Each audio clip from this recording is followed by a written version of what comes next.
to unlink Google Photos from your phone's gallery. In this tutorial, I'm going to show you a quick step on how you can unlink your Google Photos to your gallery. So if you're annoyed that everything on your gallery is also on your Google Photos, but you want to unlink that, just follow these steps very carefully to avoid making mistakes. Now, the first thing you want to do is open your Google Photos.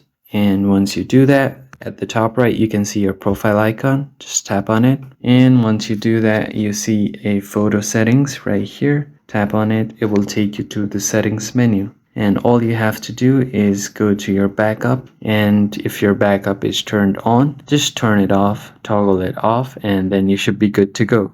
So what this will do is, if your backup is turned on, all of your photos from your gallery will be transferred or backed up on your Google Photos. And if you turn it off, none of that will happen and it will be unlinked from your phone's gallery. If you found the video helpful in any way, please head down below and subscribe to the channel. Also, don't forget to like the video and turn on the post notification so you don't miss out on new videos. I will catch you guys on the next one. Thank you for watching.